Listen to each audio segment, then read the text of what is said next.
122 handheld Sonic levels ranked from worst to best.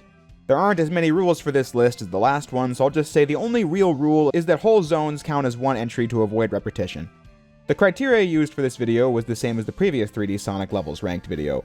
Every level was ranked from 0 to 3 on speed, platforming, and replayability, and then given a total score from 0 to 9 based on those scores. Those are the things I value most in Sonic, so that's what I went with. The games included are on the screen right now, and we'll see who wins and who loses. Coming in at the bottom at number 122 is Blue Marine from Sonic Blast. Holy moly, this might be the worst Sonic level I have ever played. Sonic Blast is already one of the worst Sonic games I've ever played, and this one's just the worst of the worst. A running theme for the lower ranking stages in this list is that the Game Gear Sonic games have an obsession with mazes and tubes. Both of these gimmicks are kryptonite. But then Blue Marine is the worst because it has both. The stage is a confusing mess where it's difficult to tell where you're going, and then you have to navigate around tubes that propel Sonic in every which way. To make matters worse, the stage is underwater, so it's really slow and you might die while taking too long if you run out of air. So really, it's a bunch of bad things compounding upon each other. It's the bad gameplay from the game, combined with mazes and tubes and underwater controls. It was a shoo-in for the worst stage in the list, and probably the Sonic level I enjoyed the least. It was awful. Number 121. Silver Castle from Sonic Blast. Right after Blue Marine is the final stage. The gimmick is that Sonic needs to get around these transporter pads and only one of them will be correct. If you know what you're doing, you can clear Act 1 of Silver Castle in like a minute. But the stage offers nothing in speed or platforming, and thus I don't want to ever replay it, and it serves as one last bad impression before the game finally ends. Once more, these Game Gear games are obsessed with mazes, probably because the hardware didn't really have the ability to make a lot of high-speed platforming, and this was the compromise. But either way, it's no good. Number 120. Scrambled Egg Zone from Sonic 2. What was it I said a moment ago? That the Game Gear Sonic games are obsessed with tubes and mazes? Well, Scrambled Egg Zone is patient zero for the disease. What makes this gimmick so unappealing for every level it touches is that it's the gimmick of the entire stage. If that gimmick doesn't really work or isn't that fun, then the whole zone doesn't really work. This is a case where both acts revolve entirely around tubes and do-or-die segments attached to them. It's kind of stressful to play through, but not in the fun way since you aren't even controlling it for most of the runtime. So it's a stage that scores no points yet again. Number 119. Electric Egg from Sonic Chaos. This is a level that revolves around, you guessed it, a tube maze. But this one is so easy because when you know how it works, you can clear Act 1 in under 50 seconds. Act 2 is then mostly a straight line that also lasts under a minute. The stage's tubes fail for the same reason as Scrambled Egg from a moment ago, only that it was an 8-bit Sonic 2, which was a tough game, and this is Sonic Chaos, which is a very easy game. The gimmick still fails and gets 0 points across the board, but it just so happens to be a really easy version of it. Number 118. Red Volcano from Sonic Blast. We can speed through these next few, at least faster than Sonic runs in this game. But really though, Sonic Blast, besides Blue Marine, really is White Noise the video game. Red Volcano is the halfway point of the game, but by this point the game has offered nothing and continues to offer nothing. Sonic or Knuckles have to get through this volcano filled with lava, but in the process, mindlessly running forward and jumping and damage boosting is all you really need to do. That's what makes the game so bad. It requires nothing of you and is just not fun to play. Levels are short but feel like they go on for an eternity. This one ranking lower than the other two preceding stages because it's further into the game, which means my goodwill with the game is decreasing by the stage. Number 117. Yellow Desert from Sonic Blast. You can take all that I just said about Red Volcano and apply it to Yellow Desert. This stage tries to have a slight gimmick in that there are parts where Sonic bounces around these holes in the wall, but mashing buttons made it pretty easy to avoid this too. Otherwise, same rule applies. This game is nothing but inching forward at a snail's pace and praying for it to end.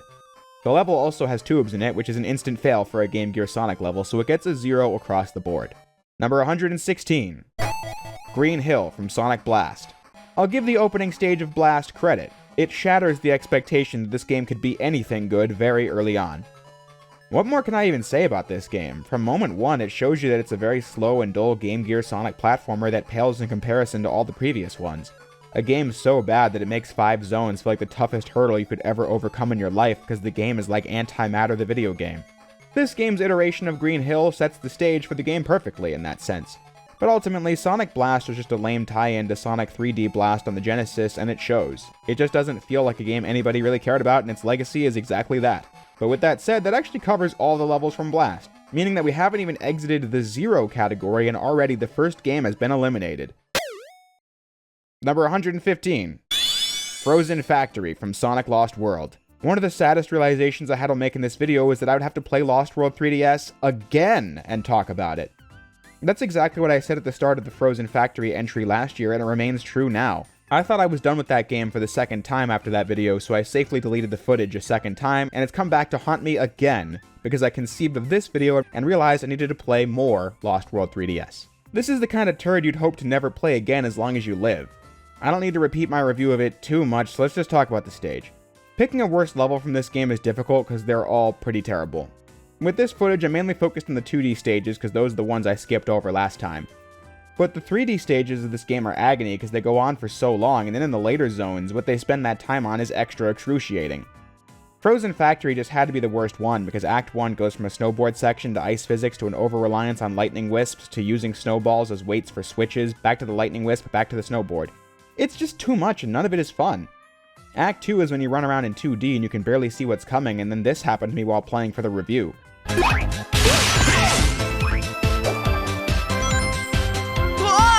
I homing attacked backwards and fell into the abyss. Great fucking game we got here. Act 3 is the true endurance test. Room after room of pushing snowballs to make them big enough to fill slots while being chased by a menacing snowball. This takes over 10 minutes to accomplish. It's like anti-Sonic stage design. Slow, boring, not much more in the way of interesting platforming, and something you'd never want to replay, which is why it earned a 0. Number 114. Windmill Isle from Sonic Unleashed. I don't know if this game was a surprising pick or not, but the list came out to 19 games, and I thought 20 just sounded better than 19, so it was either Sonic Unleashed for flip phones or Sonic Jam on Gamecom, and I decided it was going to be this obscure port of Sonic Unleashed. Setting the game up on the emulator and tracking the game down amongst a sea of abandonware was a bit of a hassle. However, once I got it running with sound, I was able to play it and rank it on the list, and unsurprisingly, this Java phone version of Unleashed isn't really going to stack up to what the other games can do. Which isn't a knock on the game, it is what it is, and you should set your expectations accordingly. But this video is just about the best handheld levels, so Windmill Isle ranked at the bottom because it was an underwater stage. This game was already pretty slow-paced in general, and some of the levels can be enjoyed despite that fact, but this one struggled to earn points because when the game is like 2 FPS and you slow the pace down to run around underwater with poor visibility, I thought this level was just not fun to play, and in fact, was quite a chore. So it was the lowest ranking stage in the game. Number 113. Silent Forest from Sonic Lost World. This zone was a nightmare when I first played it. None of its acts, be they 2D or 3D, are good. But the first one's all about the Quake Wisp, a stone that smashes through things and presses switches. I had the most awkward time getting to grips with this thing when I first played the level because it really is difficult to control and steer because it uses the 3DS's gyro to move around. The level is too long as well. In Lost World 3DS, the timer counts down, and in this stage, I timed out in the first playthrough and got a D. It was just really disorienting to play, and then you have to free fall with the kind of graphical pop-in that would make Superman 64 blush. The 2D stealth sections from the console version might be tough, but then on the 3DS, most of the runtime is just running forward, but the controls manage to feel really slippery even in 2D, which makes the segment not fun to play. And then the other 3D act is just jumping from grind rail to grind rail for too long, and some basic parkour controls and fighting repetitive enemies with the Lost World kick attack. All this takes place in the middle of nowhere in the sky. Perhaps all of that may be harmless if the level didn't go on for 10 minutes, but then the timer gives you like 25 to beat it. Like, how long did they think first-time players would take on it? Number 112. Tropical Coast from Sonic Lost World. This is another terrible one, which is self-evident given its score of a flat 0. I just find it and most levels from this game antithetical to what I would enjoy about Sonic. Act 1 is a totally 2D stage. This one doesn't even have a shitty gimmick that defines it, so if it was just this level, then maybe it could have gotten a point or two, but the 3D stages are what kills it. Act 2 is on an elevator and you need to push fruit into the blender in the middle of the room to fill with juice that rises the platforms up. In between, you'll be taken to other stage segments where you need to guide fruit into holes that let you back onto the elevator to keep pushing more fruit into the blender. Like, wow, what an exhilarating concept for a Sonic stage. No need for high-speed gameplay here because we've got fruit to push into a blender. I think it's fair to say this stage gets a 0 for a stupid idea, especially because it's doing nothing else that's Sonic-esque, so yeah, sucks. Act 3 is more like a real Sonic stage, but you spend most of it underwater trying to navigate with the drill wisp. I don't enjoy this level either since it so heavily revolves around controlling a wisp and not playing as Sonic, so therefore I don't find it fun to play the first time, nor would I ever want to replay it, so it gets a 0. Number 111. Sky Road from Sonic Lost World. You should probably know the drill by now, but this level goes on for far too fucking long and mostly revolves around boring wisp garbage. What's interesting is how Lost World on Wii U arbitrarily put the casino stage in Frozen Factory, but then the 3DS version has more than one level of casino set pieces take place in Sky Road instead, including the all 2D stage, which shows how sloppy the controls feel in this game, since we just got a 2D casino level on 3DS in Sonic Generations, and that one feels far more playable. The first proper 3D stage can actually be cleared quickly if you know what you're doing and where you're going, as the gimmick is just using the asteroid wisp to gather up enough stuff in your orbit and letting you jump higher and reach the next part of the level. But it can be really disorienting to find which direction you're meant to go in the first playthrough, so when I didn't know what I was doing, it took forever. So huge points off on speed and platforming here because it doesn't really have any of that and it is really one note. Act 3 is pretty repetitive too. You ride the gyro-controlled rockets and fight enemies and do parkour. Credit to the game, I guess, there's more parkour in it than the Wii U game required, but I think it sucks. Number 110. Ragnarok from Sonic Boom Fire and Ice. So this level got included and a scorecard was made for it before I replayed the game, and removing it would mean changing all of the following 109 scorecards, so I had to include it. The reason why I wouldn't have is because the levels that don't have core platforming content don't count in the list. Ragnarok only really has the name going for it. Besides that, there are the racing levels and the final boss with Defect. Other than that, there is no core level for this zone, which means, yeah, it's not going to score high because the racing levels are not that fun, because the 3DS Boom games aren't fun to play, and the bosses aren't either, so I can't give it a score in any category. But also, it's funny how a non-level that houses the final boss is better than the 12 other zones we just talked about, almost by default, because it didn't piss me off. So, congrats to Fire and Ice. You have that. Number 109. Cloud Sanctuary from Sonic Boom Shattered Crystal. The final level of Shattered Crystal is also not going to earn 8 points. Although at least this is a full level. I kinda like the aesthetics of this zone, it's giving Sky Sanctuary vibes, but the problem with this level is the same as all the previous ones from this game. Shattered Crystal lives and dies by how interested you are in scouring every level for collectibles to progress. The raw platforming experience offers very little of substance with dash pads and springs aplenty. These 3DS Boom games being some of the guiltiest examples in series history, and with this being the final level, this is where patience is worn thin the most. So I rank it the lowest of the whole game for that very reason. Number 108. Volcanic Crater from Sonic Boom Shattered Crystal. Despite sharing its name with the final hub world of Jak and Daxter the Precursor Legacy, this level doesn't have much going on either. Like Sonic Blast, what you'll see from many of the ranking of the 3DS Boom games is that, with each passing zone, my patience wore thin more and more. What I did think was cool in this level was how when you're in the dark caves and the foreground is lit by the magma in the background, on more technologically advanced hardware this could be a really neat visual, but even on 3DS I liked it a lot. But besides that, the fundamental issue with Shattered Crystal is that you're forced to scour every level to progress through the game, which is no fun, and the reward is basic platforming and unearned speed, so it's getting no points. Number 107. Atomic Destroyer from Sonic Triple Trouble. I have to give Atomic Destroyer no points because of two words. Tube, maze. When you know what you're doing, it's something you can clear in a minute or so, but the level revolves entirely around tubes, and like I've already said, this is a death sentence for a Game Gear Sonic level. It's not a fun or interesting gimmick, it's just a pace killer. And this is the final level. The only reason why Atomic Destroyer ranks so much higher than the ones from Sonic 2, Chaos, and Blast is that Triple Trouble is a fundamentally more enjoyable game to control than those, but the level's not earning many points. Number 106. Aqua Lake from Sonic 2. Another level that rests everything on one gimmick. Thankfully, this doesn't involve any tubes, but what you have to do once you reach a certain point in the stage is guide Sonic inside of this bubble throughout the stage while underwater. One button makes you go faster, another one makes you go slower. It ranks low because, well, it's about as exciting as it sounds. I used to think this was super frustrating, but I don't even believe that anymore, it's just kinda dull. Which is why, whenever I replay this game, I always get to this part and I'm like, I don't really want to play anymore. So I gave it no points. Number 105. Tidal Plant from Sonic Triple Trouble. I kinda forget this level isn't that fun when I revisit the original game because the fan-made 16-bit remake of Triple Trouble was so great that I kinda forget what the original was like sometimes. This isn't an awfully designed stage, but what holds it back is the part where they bring the bubble gimmick from Aqua Lake Zone back for Tidal Plant, and it's roughly as enjoyable as it was in Sonic 2, just inching out a victory over that level because I find Triple Trouble more fun than 8-bit Sonic 2. Definitely a stage that was improved massively for the fan remake. Number 104. Labyrinth from Sonic 1. If you thought Labyrinth Zone from the console Sonic 1 wasn't great, well, I'd take that any day over this. Sonic is already not that fast in much of the Game Gear series, so the hit you take to speed while underwater only further emphasizes that fact. This is just so slow, it's not fun to play in the slightest, when I can get to grips with the console Labyrinth Zone pretty easily now. but this just tries my patience. It makes 2 minutes on Act 1 feel really long. When you finally jump out of the water, it's like playing a whole new game, and since you're underwater for most of it, I decided this level was going to score a 0 because it wasn't that good. But it didn't annoy me or have any major issues besides the speed, so it's also the highest ranking 0 on the list. Number 103, Rooftop Run from Sonic Unleashed.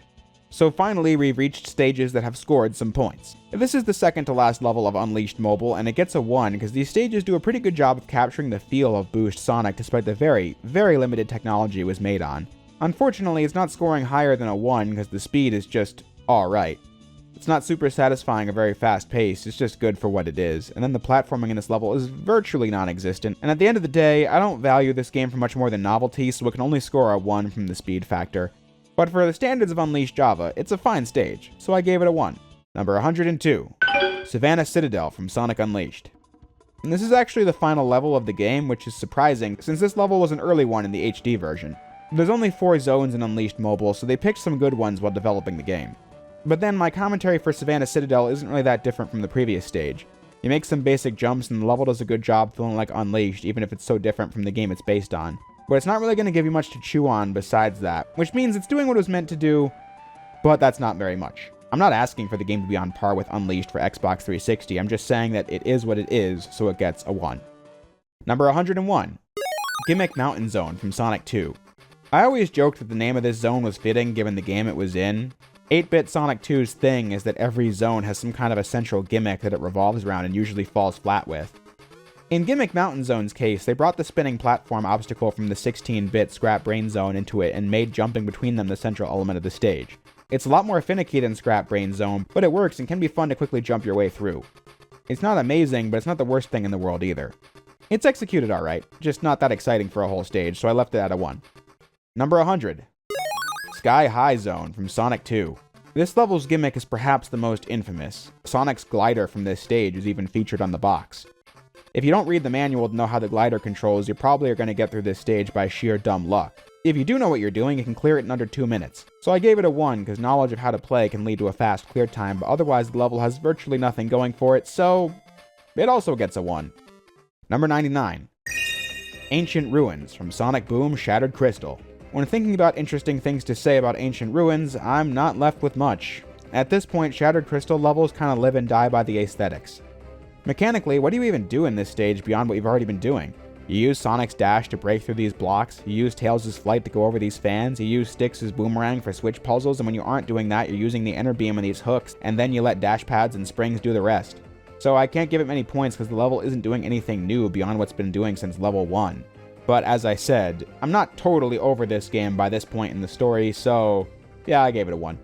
Number 98, Shadow Canyons from Sonic Boom Shattered Crystal. And here's another one just like it.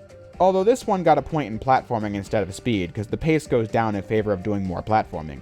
Or at least, when I replayed Shadow Canyons, I felt like it was combining character abilities one after another in ways slightly more interesting than other levels. Like Tails needing to fly up so you can go right into a Sonic Dash, or Tails flying over spikes and into an Ender Beam hook. Thought that was slightly more stimulating than nothing, so I gave it a point. Number 97, Paleo Tar Pits from Sonic Boom Fire and Ice. For the purposes of this list, Fire and Ice has the same problem as Shattered Crystal, that the game doesn't do much to evolve as it goes along, so you'd start losing steam and goodwill pretty fast. By Paleo Tar Pits, you could complement the level for revolving around dinosaur bones, as that's a cool and original stage idea, something the Sonic series is in desperate need of these days.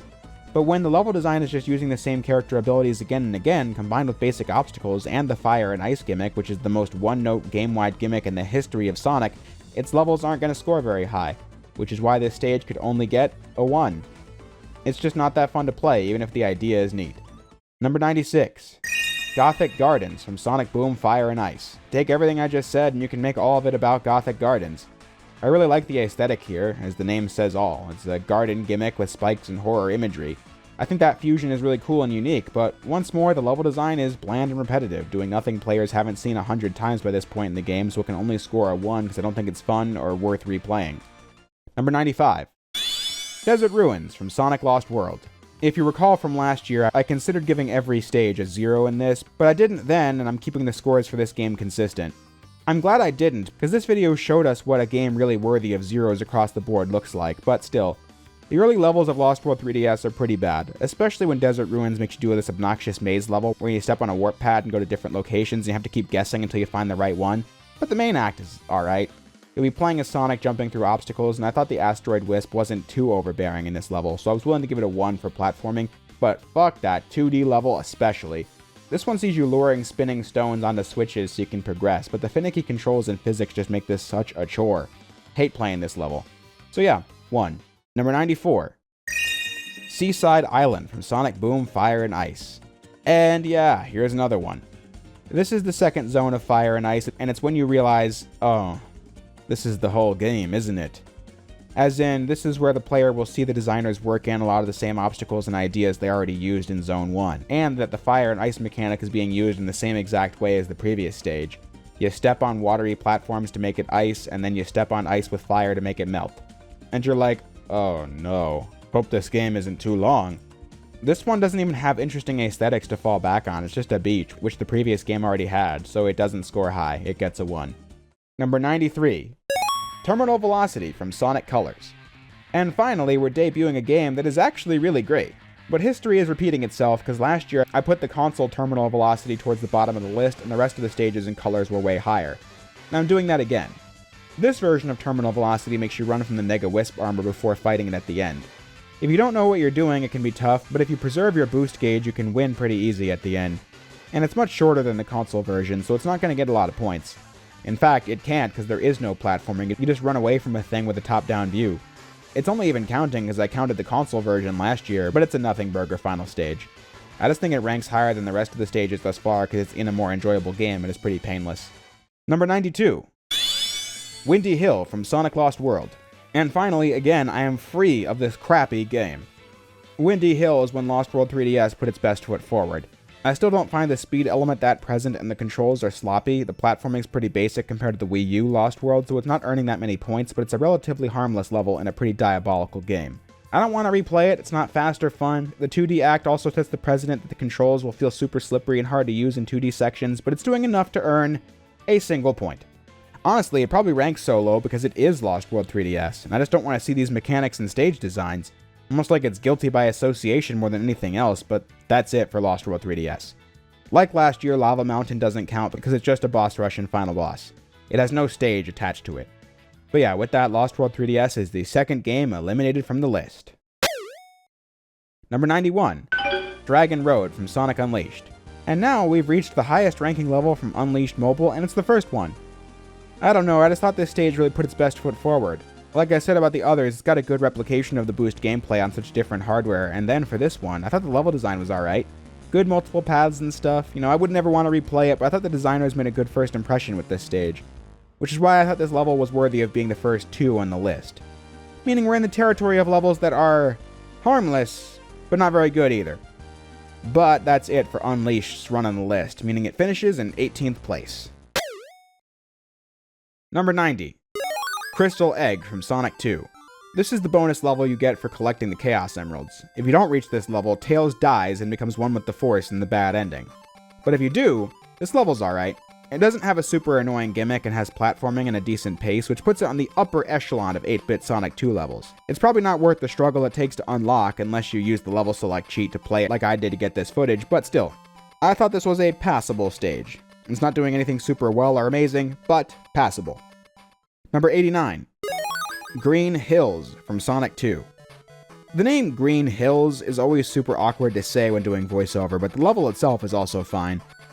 It is another level from Sonic 2 which doesn't define itself by a central gimmick. So then it also doesn't really have a lot of amazing content to offer either, especially when you have to make jumps around spikes with bad visibility, but besides that part, I thought the level was also pretty passable by the standards of a Game Gear Sonic level. It's got some speed and some basic platforming and different paths. Nothing special, but not in the trenches either. The music here is the instrumental for the song You Can Do Anything, which was the Japanese theme song of Sonic CD, which is odd given that game wouldn't debut for another year, but it's neat. However, that's about all I got for this level. Number 88. Scrapyard from Sonic Boom Shattered Crystal. As I said about Sonic Blast, the more you progress through Shattered Crystal, the less tolerant you become of its gameplay. The second zone is visually appealing, as a giant scrapyard isn't the most common Sonic level trope, however when you play it you'll realize, oh, yeah, this is kind of white noise the game, where you do a lot of the same stuff over and over. It's not bad or frustrating, but by this point in the game, its sense of speed and platforming is alright. I mean, basic tutorial level gameplay is still to be expected by this point in the game, which makes it on the more enjoyable side, but on the replay for the video, I'm not going to give it a lot of points. Number 87. Seaside Coast from Sonic Boom Shattered Crystal. And now we've reached the first level of Shattered Crystal, which is where the game is at its absolute best because everything it does, from the jumping and the enter beam hooks to the character-specific puzzles and exploration, is all new. So it can place a lot higher than the rest of the levels. I truly feel like every stage in this game is virtually the same, however I'm putting this one in the highest because, like I said, its position at the beginning makes it feel the most fresh. But that's it for Shattered Crystal. I don't have much else to say on this game in closing, I just think it's really boring and not enjoyable to play.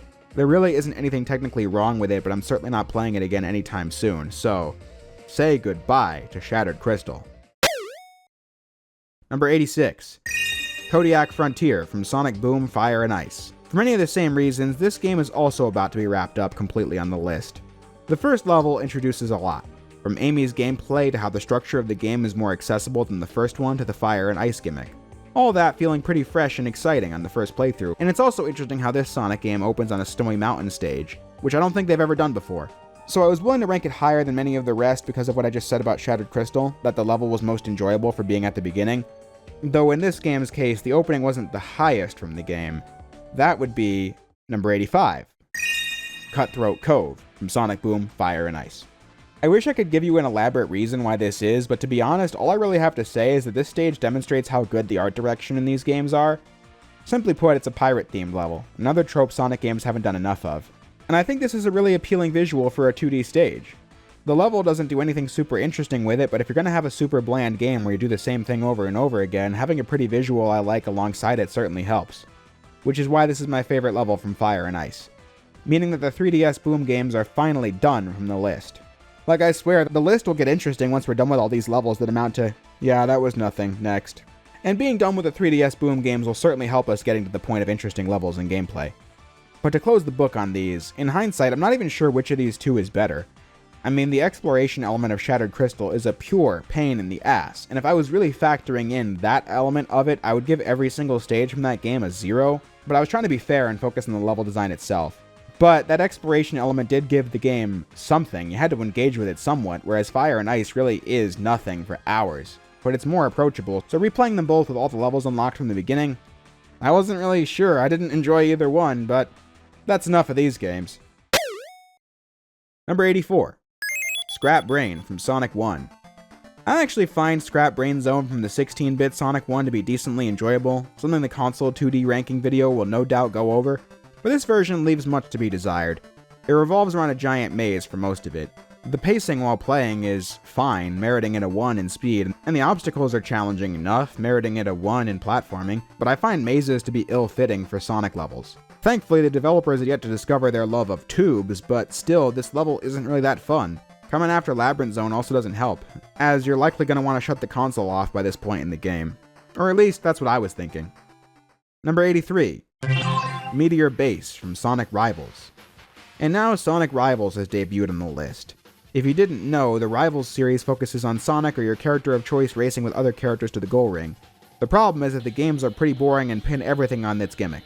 That doesn't bode well for the ranking because the levels can only be so complex and interesting when the focus is on racing with an AI character. Meteor Base is the worst level in the series because it's the only level of Rivals 1 where you aren't racing, instead just running around like normal. In Rivals 1 especially, this just highlights how very little is going on in these games, and the level design does nothing interesting, so Meteor Base is only capable of earning a 2. Number 82. Aero Base from Sonic Pocket Adventure. Normally, this game does a really good job at taking old stage ideas and making something enjoyable or new out of it, but Aero Base is the exception because it's just Sky Chase and Wing Fortress from Sonic 2.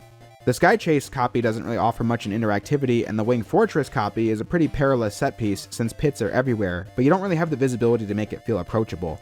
This game is pretty good, but this was definitely a level where I was like, yeah, I'm not enjoying this one, but with that said, that was the last 2 on the list, so things are only going to get even better from here.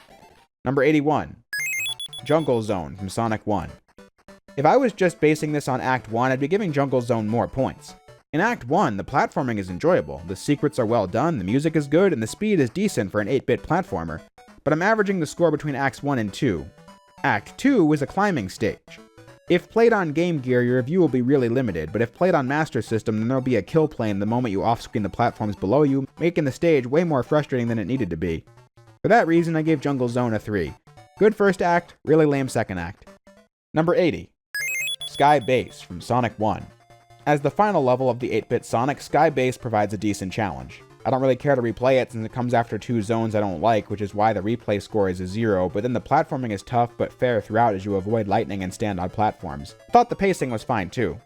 Hopes this is a fully original stage with nothing to compare it to from the Genesis game, which couldn't be said for the previous 2 zones that were much lower on the list. So yeah, I gave Sky Base a 3.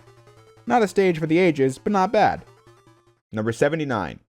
Mecha Green Hill from Sonic Chaos. What I really appreciate about Mecha Green Hill is how, like many Game Gear levels, it can be cleared pretty quickly, but in this stage it's because of skill. The stage has these bridges that take you to the middle path. If you fail to jump at the right time, you'll fall through and go to the lower path, but you can also take the higher path that's even faster and more skill-based, which is exactly what classic Sonic level design is all about, and I'd say this was the first handheld level to get it right. While the level is doing the right stuff, it's still pretty short if you don't know what you're doing, so it loses points on that. But it's not a bad effort for Game Gear. Number 78. Radical Highway from Sonic Generations. When adapting an iconic level like this, you'd want it to be pretty sick, but Radical Highway is pretty easily the worst level in Sonic Generations for 3DS. It's the longest stage in the game, and it shows off just how sloppy the level design can get. Like this part of classic Sonic stage where you run forward doing nothing for several seconds uninterrupted. And when not doing that, you're just homing attacking enemies over pits. While modern Sonic boosts through loops and swings on poles. It's the most uninspired stage and has the worst music. While that review sounds pretty negative, I'll say that the reason it ranks higher than the last level is just because I find Gen's 3DS more fun to play than Chaos, even if this is a bad showing from this game. Number 77. Sky Park from Sonic Rivals. The worst level from Rivals was always going to be either this or Meteor Base. Sky Park slightly wins out for its more festive theming, but it's still nothing special.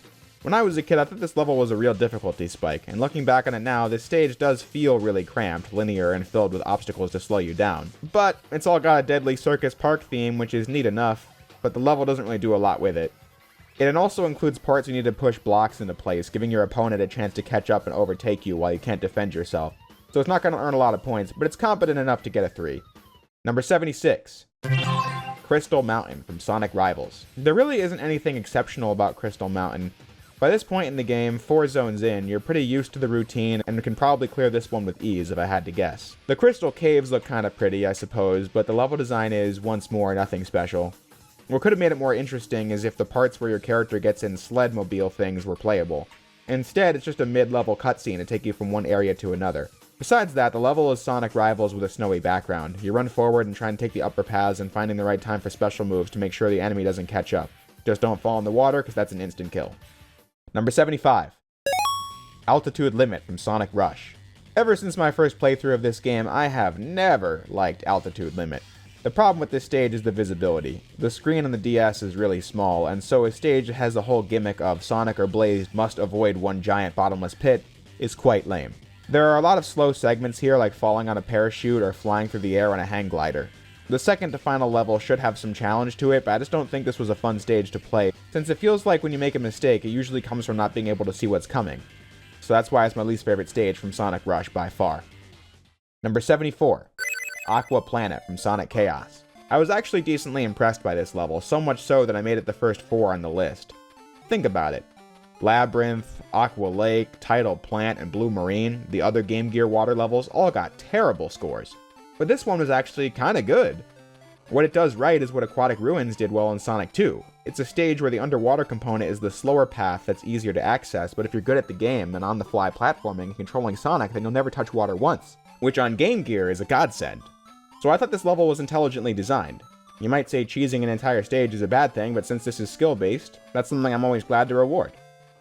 Number 73. Sleeping Egg from Sonic Chaos. This level has the same principle as the previous one, only it doesn't have any underwater segments at all. Instead, it uses the spring power-up where you jump really high and smash through the ceiling. There's not much to this level, but it's the one that got focused on in the US box art, and I think that's because the stage is decently fun. It can be satisfying to just smash through stuff in a Sonic stage where you climb really high and collect a whole bunch of rings. Not a stage for the ages, but it's neat. Number 72. Turquoise Hill from Sonic Chaos. The opening stage of Sonic Chaos sets a good first impression. If you played all the games in order, then this is the first time you'd be able to fly when playing as Tails, which works pretty well. And also see that Sonic's Super Peel-Out move was back from CD. And then the level is just more fast-paced and fun than most of the stages from the previous games, even giving you rocket boots at one point, which is always cool whenever you find it in this game because it just lets you fly. Who doesn't like flying, am I right? Number 71. Gigalopolis from Sonic Chaos. When thinking about what Chaos level to put at the top, I decided to go with this one because it was the first level where I was really seeing the vision of this game. As the last few entries have shown, I feel like the best levels of Chaos are pretty similar, but this one impressed me most because I had just played 1 and 2 8-bit, and then I was playing this and realized, while this game is slow and doesn't have the most fun physics to work with, the level design has higher and lower tiers that reward replays and good gameplay. I also liked the aesthetic here, where it was like a sci-fi looking city. The graphics are limited, but there's a lot of visual appeal in the level nevertheless.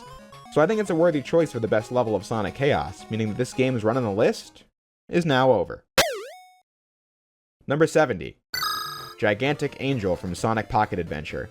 So this level is a fusion of Scrap Brain and Metropolis from the console Sonic 1 and 2. The aesthetics and some of the obstacles are very Scrap Brain Zone, and then the enemies and some of the other obstacles are straight out of Metropolis. It doesn't have much of its own identity, which is a persistent issue throughout the game, but by this point, it's not super impressive. The platforming is a decent challenge for the final level, but the pace is on the slower side, and I don't really care much to replay it, so the level is fine, but nothing special, which is why it only got a 4. Number 69. Bridge Zone from Sonic 1. The music in this is a total bop. Probably the best Sonic track on the Game Gear, but the level doesn't leave much to write home about. Act 1 is alright, you run forward, and the bridges will fall into the abyss if you don't jump off of them or run fast enough. There's even a part where you need to use the bridge falling so you can reach a hidden Chaos Emerald, but it's a fine level. Not much to say about it.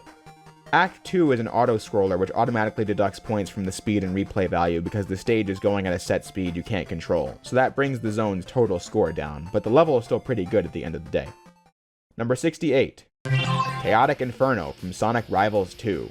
The final stage of this game is kinda funny. Silver's home in Sonic 06 is Crisis City, a lava-filled apocalypse caused by the fire demon Iblis. When Iblis is erased from existence, Silver comes from a new future in the Rivals games, one that is also a fire hellscape caused by a fire demon called the Ifrit, and this is it. So now you have to destroy the beast and save Silver's future again. I just thought that context was funny. The level itself isn't much to write home about. In Sonic and Tails' story, these levels are played without racing, and like Meteor Base, that doesn't bode well for the stage because the Rivals games are totally built around the racing gimmick. Without it, it gets pretty boring. Now, there is a race against the clock, but without an opponent, the obstacles of the stage are going to feel somewhat hollow. It's not badly designed, especially if there is an opponent, which there was in Shadow's story, but I was just looking at it from Sonic's perspective. Number 67. Mirage Road from Sonic Rush. This level ranks lower on the list because it has a pretty poor pace. When you just play as Sonic or Blaze on foot, the level is great fun, but repeatedly the main gimmick of Mirage Road is being locked into rooms and fighting enemies. In this game, it's as simple as boosting back and forth and watching the enemies helplessly explode. There's no fun factor to the combat of Sonic Rush, so I don't know why they designed segments around it exclusively. And the end of one of the acts is this scripted sequence on a boat in the water, which is also not great Sonic level design. Again, when doing normal stuff, I like this level and would have ranked it higher, but its pace-killing elements can't be forgiven. Number 66. Neon Palace from Sonic Rivals 2. Casino stages are nothing new in Sonic, but this one is when the game kinda loses some steam for me on the replay. This is where most teams get a zone where they do something other than race, which does lead to the funniest conversation in the Rivals series where we see characters resolve conflict in a totally normal way instead of fighting and racing, and Silver is just stunned by the lack of hostility from Knuckles here. Silver, what are you doing here? Hey, what's with getting in my face? I need those Chow. It's important that I have them. Now move aside. Help yourself. I need to collect some rings to fuel this emerald detector. Okay. Thanks. I don't know, I always thought that was funny because of how stupid and contrived the fighting and conflict in these games can get. Anyway, yeah, the level's alright. But like I just said, when I'm not racing, I'm not as into these levels, and I don't even like them that much while racing. The zone also has the drawback that the bingo sounds can get pretty annoying, and all these lights and colors are kind of an assault on your eyes, so it's not one of the better casino stages in Sonic. Number 65. Mystic Haunt from Sonic Rivals 2. This is the penultimate stage of the game, and I like the horror theming and how Sonic and Tails race against evil counterparts in their story, but the main thing going against all Rivals levels is the need for constant momentum that prevents you from enjoying the atmosphere the stage might have had. This level is interesting because it kinda calls back to Sandopolis Zone from Sonic 3 and Knuckles, where it'll get dark and a ghost will attack. But again, the racing element just gets in the way since you aren't as focused on that as you are on getting ahead. Plus, it's not as much of a thing as 3K, since that game made it get darker and darker and the ghosts would get more and more threatening, forcing you to keep the lights on. Here, a single ghost appears and the light switch is often right around the corner. So, good ideas all around, just held back by being in this game. Number 64. Huge Crisis from Sonic Rush. This level has a similar flaw to Mirage Road, where most of the stage is fine, but just has a couple of issues that hold it back. The speed factor and cool factor from the tricks and stuff, it's great. But I don't want to replay Huge Crisis because of how annoying it can be to get surprise killed by stuff, and because it has multiple combat rooms that try to up the challenge from Mirage Road by including bottomless pits. But it ranks higher because it's got less of these pace-breaking moments than Mirage Road. Other than that, I think it's pretty cool to play a gun base a la Metal Harbor in a 2D Sonic game. Advance 3 and Rush both kind of felt like they were really adapting the world of 3D Sonic into 2D, so I appreciate it for that, but it's not the greatest Sonic Rush level. Far from it. Number 63. Tropical Resort from Sonic Generations. This one gets to rank lower because it was directly based on Tropical Resort from Colors DS and is just nowhere near as fun to play. Classic Sonic makes use of the Burst Wisp in his stage, but when you aren't doing that, the stage is guilty of what almost every classic Sonic stage is guilty of: pits and homing attack spam. For modern Sonic, he uses the Laser Wisp with the same controls as the DS colors, but the application is kinda one note, which most modern Sonic levels in Generations 3DS are. It's not bad, but since it's so comparable to a stage I'd rather play from a much better game, I can only say that Tropical Resort on Gen's 3DS gets a 4. It's fine, but not amazing. It's an even weirder final level than Planet Wisp was for the console version, to be honest, since that was at least a big hallmark of Colors' story. This is just the intro level pulled for the final stage. Number 62. Water Palace from Sonic Generations. Water Palace and Tropical Resort are the only levels in the game that deliver on the potential Generations 3DS had to be a big tribute to the history of handheld Sonic, since these were the only handheld levels in the game. And even then, you can only say that Tropical Resort is kind of based on the handheld version. It's still a stage that was in a console game. But anyway, Water Palace is fine. Classic Sonic's act feels a bit derivative of the designs from the original Rush stage, and also there's this kind of unfun part where you get chased underwater by a giant egg pond badnik, and then modern Sonic's act is just more of the same. You boost as much as possible and have to interact with the stage very little, so it gets a 4. Number 61. Emerald Coast from Sonic Generations. Emerald Coast is when you start seeing how uninspired this game can get.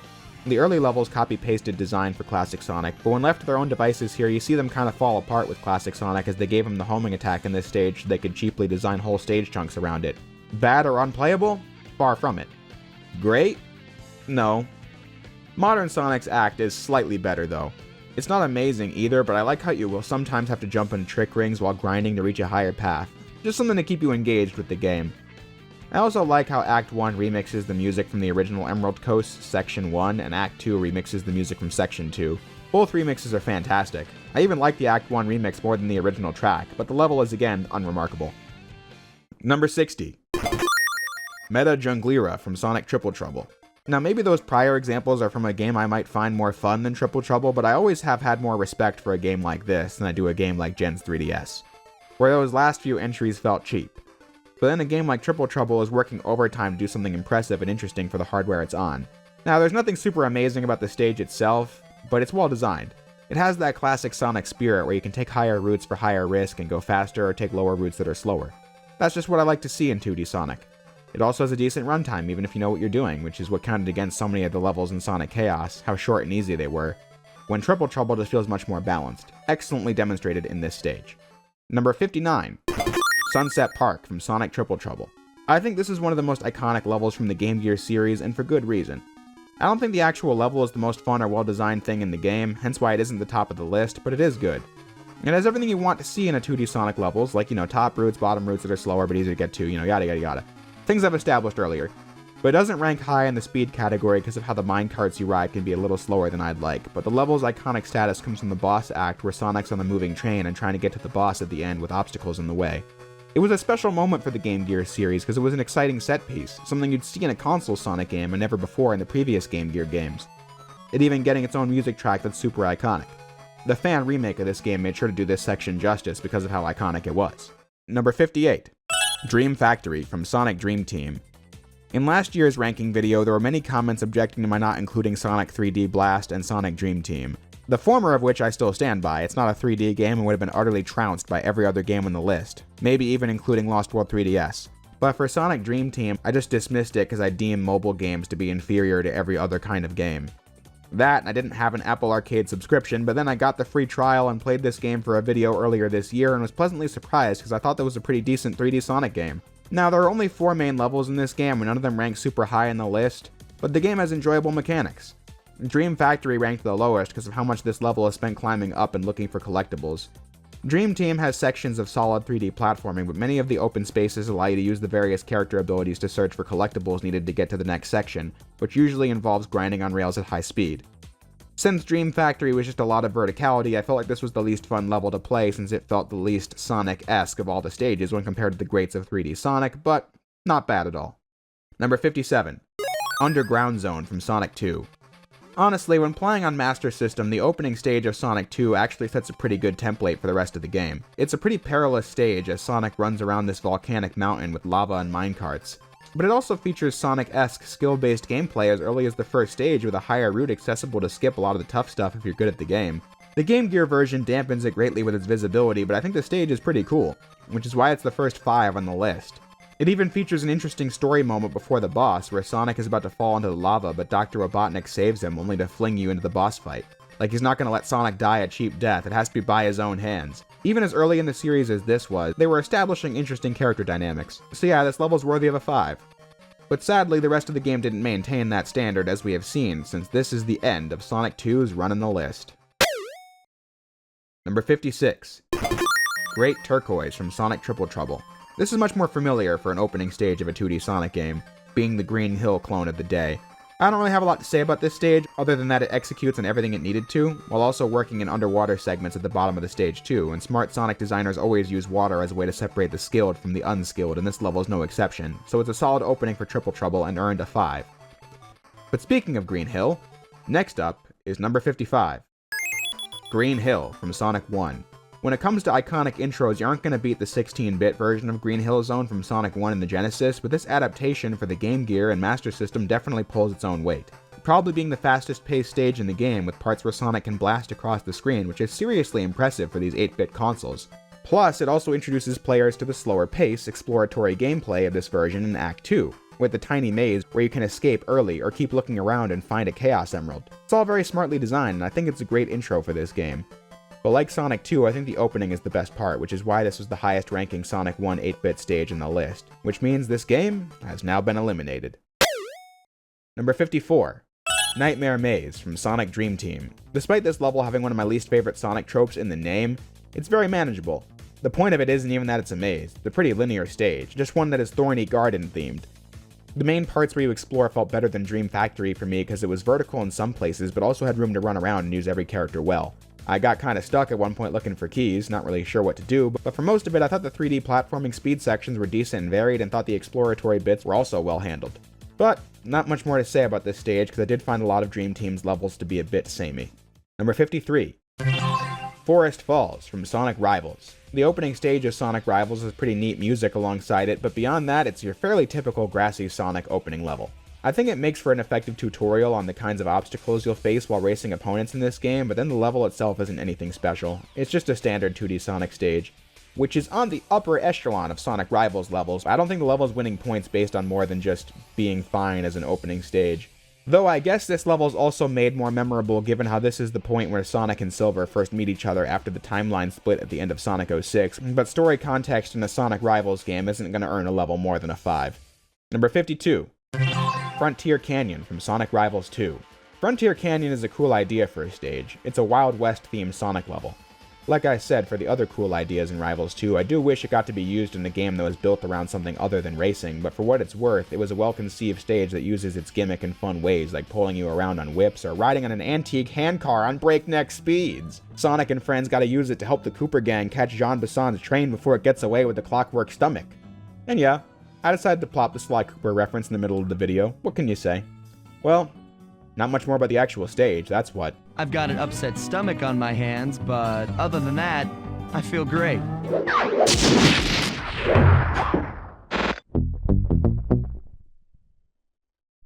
Number 51. Blue Coast from Sonic Rivals 2. This level is the opening of Rivals 2 and is more interesting than Forest Falls. The stage isn't your cliché Green Hill type level, it gives off more Water Palace, Windmill Isle vibes, which is visually more interesting, but then also has cool moments of replay value like this part with the barrels. If you time it right, you can homing attack through the slot and run on the ground and get a huge speed advantage over your opponent, especially if you're Sonic and have boost at your disposal. And the music for both acts is fantastic, so I thought that made this opening worthy of ranking over Forest Falls, even though it's still not going to blow your socks off or anything. Number 50. Cosmic Casino from Sonic Pocket Adventure. Now this level is where Pocket Adventure delivers more on what I was saying earlier. That the game is derivative of previous Sonic games, especially Sonic 2, but still manages to be fun. Cosmic Casino is a pretty clear copy of Casino Night Zone from Sonic 2 on the Genesis. It's got the aesthetics and the level design gimmicks, but it's a fun stage because the game has good controls and decent pacing, which is how a stage like this can rank so high, because it's copying a game that's fun to play, and it produces a decent handheld replica, which I thought made it a good stage to begin the top 50 with. Number 49.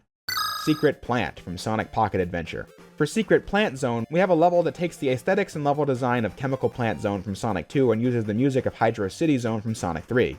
The fusion is a fun level. Just watching the footage, I'm sure you can tell that the game has a really fast pace to it, and it was the first handheld Sonic to really nail that. This level using Chemical Plant to show that was perfect, because that's what this level showcased in the original Sonic 2. How fast the game was more than the original Sonic. But with this version copying an old level so much, there isn't much to say about it on its own, other than it's pretty cool. Number 48. Death Yard Zone from Sonic Rivals. On the opposite side of the coin, you have a level where its original theme is its most appealing quality. This zone and the next one are always the thing I point to when highlighting the best levels in Rivals, and how coming up with original levels in Sonic isn't impossible. Death Yard Zone is a scrapyard, and that is something I don't think a Sonic game had ever touched before this. And I think Shattered Crystal is the only game to use it again.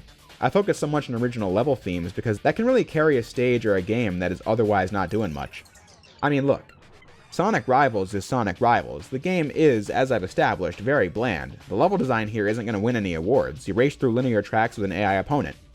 That is consistent throughout the whole game, but it being original allows it to stick out in my mind and boost the scores since the obstacles and speed factor felt fresh. So I gave it a 5 and allowed it into the top 50. Number 47. Coliseum Highway from Sonic Rivals.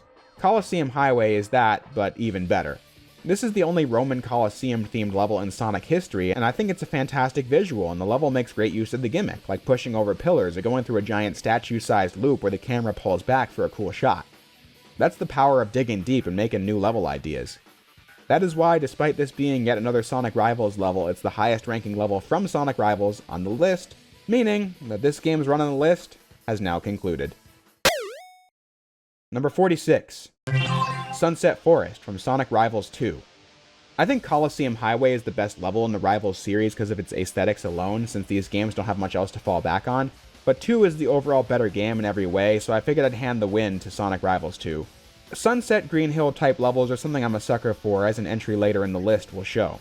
Sunset Forest has the same vibe. I know I was just talking about originality, but this level has its own identity since you shoot yourself out of a cannon and need to climb up the walls fast so you can do it quicker than the other racer, and then you run through giant logs and stuff. It's a cool stage, and it also has my favorite battle map in the game for Act 2. So Sunset Forest was a level I was comfortable putting at the top of the list for the Rivals games. These games are interesting to me since they are so bland, and yet I grew up playing them so much. I did all the stories in every game and loved the shit out of them when I was a kid. I don't have much to say about them now, but those good memories still exist in me, even if the games are nothing special when you look at them. But that's it for Sonic Rivals 2. Number 45. Planet Wisp from Sonic Colors. This level is fascinating because the Wii version of Planet Wisp ranked very high on the 3D Sonic level ranked video, but the DS version didn't do as well. That's because I think the DS version focused too much on its main gimmick. This stage is where Sonic first unlocks the Drill Wisp, and the level spends most of its runtime with Sonic underground trying to avoid obstacles, and less time on you running through this beautiful landscape being overrun by Eggman's construction at the end. That's what really gave Planet Wisp its identity on the Wii. The DS version still has that, but much less so since you spend most of the stage underground and the Drill Wisp controls like ass in the DS version. So I gave it points off in speed. But points in the other categories, since the stage is still enjoyable when you play as Sonic on foot. But I don't think the Drill Wisp was great, so Planet Wisp ranked lower on the list. Number 44. Robotnik Winter from Sonic Triple Trouble. Now this is a level where I thought the gimmick really added to the stage design. This is the other most iconic stage in the game besides Sunset Park. It being featured on the box certainly helps with that, but I just think a stage where Sonic is in a winter landscape where he gets a snowboard power-up is a really sick idea for a level, especially since the challenge is keeping that snowboard up through the level. It has speed, platforming, and exploration in abundance. I think it does just about everything a Sonic stage should do and done to the best of the Game Gear's ability, which is why it's the highest ranking Game Gear stage in the list. It couldn't quite get a 6 because the Game Gear controls and physics and speed aren't up to what the other games can do, but Triple Trouble really was getting the most out of limited hardware. Then the developers of the fan remake really got the most out of the ideas in their version.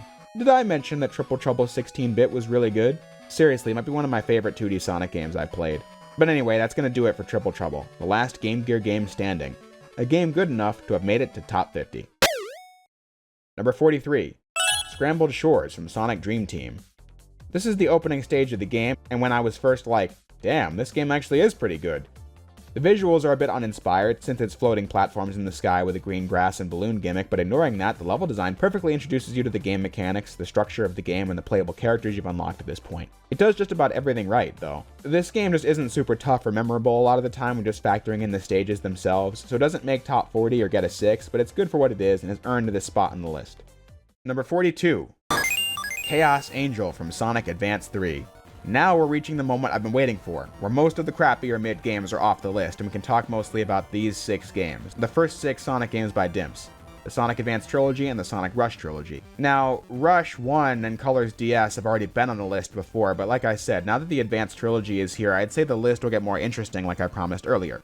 But anyway, Advance 3 is one of my favorite Sonic games, being one of the first ones I played back on my GBA. But its final level earns a lower score than many of the rest in the game, and here is why. I think the first 2 acts are great. They're challenging, perilous, and have a cool atmosphere for the final stage. It's a corrupted Angel Island zone, a repeat setting across many Sonic games, and now you need to fight through it to get to the Master Emerald to return the world to normal, with this haunting music in the background of all 3 acts. It took me forever to beat this as a kid. The only thing I have to say that's bad about Acts 1 and 2 is the fact that they can be pretty long, like over 3 minutes each. But the real thing that drags the average way down for this zone is Chaos Angel Act 3. This is one of the least fun levels Dimps has ever designed. In it, your tag team of choice will ride on this platform throughout the entire stage, doing almost nothing besides jumping out of the way of obstacles and enemies. But here's the thing. The trick is, play as Cream and pick Knuckles as your partner. That way, if you're doing a 100% run, you can fly up to the hidden Chao you need to collect. And besides that, you have instant access to cheese the Chao to kill enemies for you in one hit with the press of a button. If Cream is partnered with Knuckles, Cheese will orbit around Cream like a shield too, and her flight will totally help you survive if you get knocked off the platform or if you need to jump over an obstacle really quickly. But it's a shitty ass level to end the game on, if I do say so myself, which dragged the average of Chaos Angel down. Number 41. Angel Island from Sonic Advance. By comparison, I have much less to say about this zone than its Advance 3 counterpart. It's hard for me to even nail down the reason. This has just always been my least favorite level in Sonic Advance. Something about the visuals and the music has just always put me off, even as a kid. Now, this stage is where the difficulty ramps up too. Not a bad stage, it's got everything a 2D Sonic level should have, but the spinning wheel gimmick and cloud hopping and waterfall climbing is enough to say where it loses points in the speed factor for me. But it's an alright stage, one that I just don't tend to come back to, so I gave it a 5. Number 40. Egg Rocket from Sonic Advance. Egg Rocket is a pretty beloved stage, and I can certainly see why. It's stressful, as Sonic, or your character of choice, has to climb up a silo to reach Eggman's space facility, and you're under time pressure too. That's pretty cool and keeps the tension up toward the speed category as a 2. But then, I don't think vertical climbing is the best gimmick for a 2D Sonic level. I don't think it's inherently bad and can never be done like a tube maze in a Game Gear game. I just think this kind of level design doesn't really let you use Sonic's abilities to their fullest, and Tails and Knuckles will get a much easier time with it, but then a character like Amy will get a more suitable challenge out of it. So I gave the stage a 5. The second act, Cosmic Angel, is more standard Sonic fare, though. It's a bit forgettable as a final stage compared to Act 1, which is a really challenging level, especially when I was a kid, but both acts are good, meriting it a 5. Number 39. Techno Bass from Sonic Advance 2. I don't have a super in-depth reason as to why this level doesn't score high, because I don't really have anything against it, it's just not my favorite. It's the first cyberspace-themed stage in Sonic and does a decent job with the motherboard backgrounds and glitchy enemies and obstacles that can become wireframes. It's a good stage, I just don't really like the parts where the background gets all colorful, and also think the music isn't as adrenaline-pumping as the rest of the Advance 2 OST, so it's my least favorite level of Advance 2 to play now. Plus, I just liked Advance 3's depiction of cyberspace better since I played that game first, so Techno Bass is good, just my least favorite level from Advance 2. Number 38. Blizzard Peaks from Sonic Rush Adventure. Fun fact, Sonic Rush Adventure is actually the last game to debut on the list. In the previous video, the HD Unleashed was the final game to debut and it won the whole thing. Will history repeat itself? I guess you'll have to keep watching to find out. But as for Blizzard Peaks, I made it my least favorite stage of the game for one clear reason. Sonic and Blaze spend a significant portion of the stage on a snowboard. While this does still allow you to do sick tricks and get points, I found the duo far more fun to play while on the ground. You're also propelled forward on the snowboards, so you don't have as much control over the speed compared to when running on the ground. I thought these things held the stage back compared to the rest of the game. But the snowy visuals are good, the music's some of the best in the game, and the parts where you play on foot are good too, so I do come back to this stage easily when booting up the game. But I just thought it lost a point because of speed. Number 37. Green Hill from Sonic Generations. The best 3 levels from Generations 3DS were obviously going to be the classic era stages. Why? Because as I'm sure you know, Classic Sonic's level of Green Hill, Casino Night, and Mushroom Hill are exact copies of the original levels in the Genesis, meaning it's difficult for them not to rank higher than the easier stages as seen earlier on the list. But that's only Classic Sonic. Modern Green Hill does effectively tutorialize his mechanics like the stomp and the slide and such, but it doesn't really do much besides the falling pillar set piece, so it's the worst of the best for Generations 3DS. Number 36. Casino Night from Sonic Generations. I just established why this level got the score it got. Classic Sonic stage is a duplicate of the good stage from Sonic 2, and modern Sonic boosts through pretty effortlessly. But he does have a part where you get a bunch of rings from a roulette wheel. That was something, but not enough something to score more than a 6. Number 35. Mushroom Hill from Sonic Generations. Mushroom Hill earned the most points of these levels, mainly because modern Sonic stage didn't feel like boosting into nothingness like most of his other levels do. This one has multiple paths to consider and also has cool sections where they play with the 3D camera. But it's my favorite level from Gen's 3DS because Classic Sonic's level is copying from a game that was good, Sonic and Knuckles, and modern Sonic's level is competent. So both acts can be enjoyed for what they are. But the creative bankruptcy of Gen's 3DS is sad to see. Colors on DS is a great game, but this sequel was just not it. They had the chance to pay homage to the history of handheld Sonic here and dropped the ball spectacularly.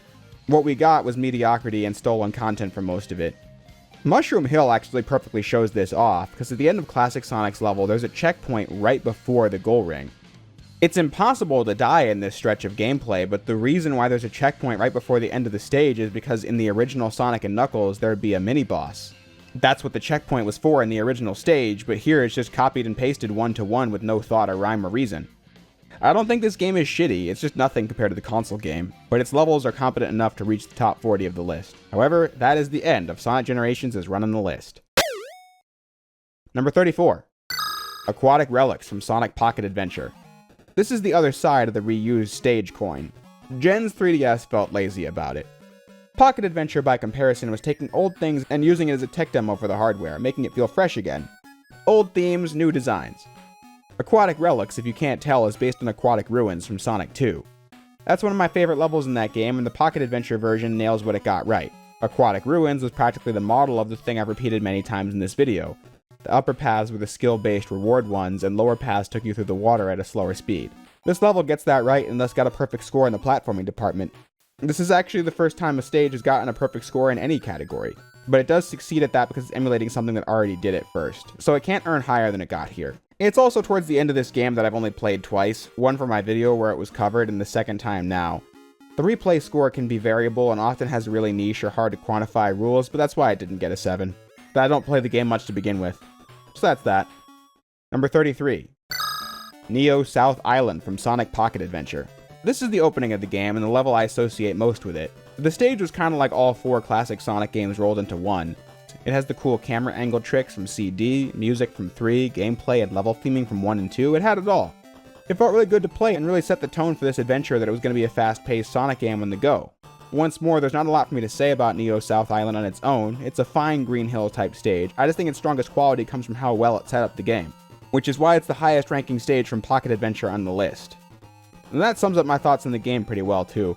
It's a game that, for its time, really was impressive. Despite it being a meme, I can see why it's the only Sonic game that IGN gave a 10. Not because it's a perfect Sonic game or the best Sonic game, but because of how, for the standards of a late 90s handheld game, this is about as good as it gets. It perfectly captures the energy of the early 90s console games, but compared to the things the Advance or Rush trilogies would do, this game doesn't really offer much to a player in 2025. But it's good. Pretty good even, which is why it almost made top 30. But that's the end of Pocket Adventure's run on the list. Number 32. Ego City from Sonic Dream Team. This is the final stage of Dream Team, and it certainly is the best. It's got the most challenging platforming while exploring, since you need to navigate this complex city with more obstacles than previous levels. And also has less grinding on rails and more running and platforming at high speed, which is what I'm here to play. But the reason this level ranked higher than the rest didn't have much to do with gameplay, more to do with story. I think all of the stages in Dream Team are roughly equal, but this one stood out to me because the levels are all dream worlds. This is Eggman's utopian city in his dreams. That's why it's a Silver Palace Utopia. It's like Metropolis and Ratchet & Clank or something. I doubt it was meant to be thought about this much, but I feel like if you take it literally, it adds depth to Eggman's character. How he thinks the destruction of nature and world domination as early as Sonic 1 is doing the world a favor, because his vision is something like this. But then in reality, Sonic Unleashed's Eggman Land showed what it would actually look like. Hell on Earth, ruining the local environment, but Eggman doesn't see it that way. This is what he has in his mind. So this level struck me for that reason. But besides that, it's another basic Dream Team level and likely wasn't meant to be that deep. Which means that is it for Sonic Dream Team's Run on the List. Which only leaves us with the 6 games I said were most interesting. The core 6 DIMPS Sonic platformers, the Advance and Rush games. And so, the list continues with number 31, Sky Babylon from Sonic Rush Adventure. This is definitely the hardest level in Rush Adventure, so I played it as Blaze for this footage because of her gliding ability and her super high jump that you can do out of tricks. As Sonic, this level is really quite difficult. The reason it didn't score a 3 in any category is because of the parts where you fly around slowly. That's kind of a pace killer and can be a bit annoying to see what's coming, even when the other screen is trying to show it to you. It just doesn't feel like enough sometimes, but I like the visual of this temple and the green sky and the exploding ground and all that. It feels very appropriately tough for a penultimate stage. It's just not my favorite from this game. Not good enough to reach top 30, but pretty close. Number 30. Night Carnival from Sonic Rush. When I was a kid, I got my ass beat by this stage. This is the 4th zone for Sonic and the 1st for Blaze, so it really feels like the difficulty is going up here. And sometimes it can be hard to see what's coming as enemies can blend in with the background at high speed. But the stage is something I'm more than used to now. The gimmicks of waiting on lights to ride around can be a bit of a pace killer, but not enough to where I don't enjoy the stage. Launching into the air and doing tricks and running away from an instant kill boulder are fun things this stage offers, and I think that was worthy enough of it being the 30th best stage in the list. Number 29. Coral Cave from Sonic Rush Adventure. Coral Cave is a stage that I would point to and say is good at everything it sets out to do. It's just not the best showing in the game. I like the visuals, the crystals really pop against the background, and the music is pretty catchy. Doing tricks is as fun as ever, but then I took off a single point in all 3 categories because of Act 2. Sonic repeatedly has to ride minecarts in this stage and run around underwater. It doesn't make the level bad, but it just changes the pace of things and makes me prefer many of the other levels. But it's certainly a good stage all the same. Number 28. Sky Canyon from Sonic Advance 2. Thinking back, I used to really hate this level when I was a kid. That's because getting a game over in Advance 2 makes you play the entire zone again, no matter how far you got into it. Bottomless pits are very plentiful in this stage, so do the math. I thought it was a stressful playthrough back when I didn't like the game, but now that I'm much better at it, I think this stage is pretty cool. You could compare the whole suspended over a bottomless pit thing to Altitude Limit from way lower on the list, however I think this stage is so much better because the content you do in this stage is never slow or boring. It's fast-paced, you run and react to obstacles, and I just think it's really satisfying in Sonic Advance 2 to maintain the flow state you get in the boost mode, which is why I couldn't really rate any of the stages from this game super low. I don't tend to come back to this level much, so it lost out on replay value, and I don't think pits are the most elegant stage design choice, but it's a good level. Number 27. Deadline from Sonic Rush. The music in this stage is a bop, like every Sonic Rush level theme. Though, as a final stage, it doesn't really stick in your memory too much. I'd say Huge Crisis and Altitude Limit were both more difficult than Deadline, but the stage has many cool moments like running on these paths that play with the camera perspective where you have to run top down or bottom up. It doesn't reinvent the wheel, but I don't think it had to. It's a good final stage for a really strong Sonic game, one that ends with a fight between Sonic and Blaze, so it's definitely well worth remembering for a variety of reasons. Number 26. Ocean Base from Sonic Advance 3. Before this stage, underwater levels in Sonic games were usually ruins related. But Ocean Base took 2 old level tropes, water and labs, and combined the 2 for an interesting fusion where water flows from the top of the stage into the bottom. The design is fairly vertical, but also fast-paced and gives you a lot of opportunities to demonstrate your mastery over the tag action that the best tag teams have. Acts 1 and 2 both have that element where you're climbing up and up and up, which loses points, but I have always found Act 3 to be a blast, because it was short and sweet, but fun too. Though all 3 acts are liable to kill you chronically with obstacles you can't see coming, but I can't pretend I mind since I've played the game a zillion times. So that's that. Number 25. Cybertrack from Sonic Advance 3. My opinion on Cybertrack is similar to Ocean Base. I think it gives you the ability to demonstrate your tag action skills in fun ways, and I also think the reverse gravity gimmicks and physics are fun to toy around with. The only slow part is waiting on these platforms, but I like how you need to assess which ones to jump on and what the right timing is. I also rank this stage higher than Techno Base because I've always found this game's depiction of cyberspace with the white background to be more visually appealing. With other cool stage gimmicks like these platforms crumbling, but the way they crumble is by looking like code is getting erased or something. I think it's a neat stage, just one that also suffers from the Advance 3 issues that made me take points off of Ocean Base a moment ago. Number 24. Toy Kingdom from Sonic Advance 3. I also gave this stage a lot of props for its originality. Plenty of Sonic games have had festive stage themes before. Advance 1 even had one with a carnival theme. But Advance 3 was willing to go a bit more into abstract territory and made a whole stage based around toys and games, like Jack-in-the-Box springs, or piggy bank enemies that steal your rings, or teacups you ride around in. With a good pace, too. I think this stage is a lot of great fun, just don't get crushed by the plethora of instant kill obstacles, and be sure to have nostalgia for the game that makes you know it well enough to 100% it from memory, and you'll have a great time. Number 23. Egg Utopia from Sonic Advance 2. The more this list goes on, it got me thinking about something I never realized before. But it seems like final levels are never the highlight of a DIMP's Sonic game. I've already talked about the final level of all of their games in this list except Rush Adventure, and last year the final level of Unleashed for Wii, a game they made, was the lowest ranking from that game. Most of them aren't even bad, but never the highlight, which is what I can say about Egg Utopia. It's very comparable to Deadline in that both are fast-paced Sonic games with style that both end in Sonic at a space station. I guess I liked this one more because I do tend to come back to Sonic Advance 2 more than Rush at this point, but there isn't much more I can say about this stage that I haven't said about the other levels in this game. I like how it didn't really stop you for intrusive gimmicks, like the part where you're on these platforms, for example. But besides that, it's another good Sonic Advance 2 stage, and is the last 6 on the list. Number 22. Plant Kingdom from Sonic Rush Adventure. As far as opening stages go, I think this one's pretty well done. It shows that the game will offer the same fun trick-based boost gameplay that the original Rush offered, and will include cool new mechanics like the trick power-ups that let you get tricks done even faster, used to maximize your point bonus. And it includes more sections making use of the 2 screens of the DS, so it sets you up well for the game. It's not as fast-paced as the original Rush, but I think the platforming really makes up for it as you bounce in these plants to get to the higher route, and if you fail, it's down to the bottom route with you. For all these reasons, I thought it was worthy of being the first 7 on the list. Number 21. Machine Labyrinth from Sonic Rush Adventure. Machine Labyrinth is pretty consistent with Plant Kingdom. Why it ranked higher is mainly down to the more original stage concept, a robot factory with pipes bursting all around you that give you gusts of wind to jump on. It's great fun to speed through and do tricks in. Plus, its gimmick of the hang glider is easy to get to grips with too. Then it also's got super boppin' music, and these parts where you jump off of what look like drums from the background and into the foreground is super sick and satisfying every time you play it, so that's why it was worthy of a 7. Number 20. Pirates Island from Sonic Rush Adventure. And now you have the final stage of Rush Adventure, which unlike most other DIMP's final levels, is one of my favorites. It's not super challenging compared to the previous stage, Sky Babylon, but then it makes up for that by going down a different route to produce a great final level. It's pretty satisfying and action-packed to play. This is the part where Sonic and Blaze have reached the Pirate Fortress, the enemies you've been fighting all game, and you just tear through their home base like it's nothing with upbeat, catchy music in the background, firing yourself out of a catapult at one point crashing through a wall. But the level isn't just style, it's got substance as well, like demands to perform well. You have to reach certain points in the stage under a time limit, and if you fail, you need to go to the lower route and ride these dolphins through the water.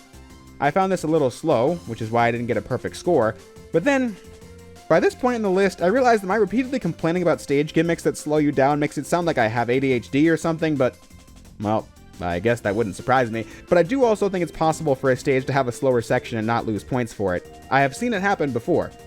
This particular list just doesn't have many of them. Number 19. Casino Paradise from Sonic Advance. This is the festive level I was alluding to during Toy Kingdom, and I think the level really hits.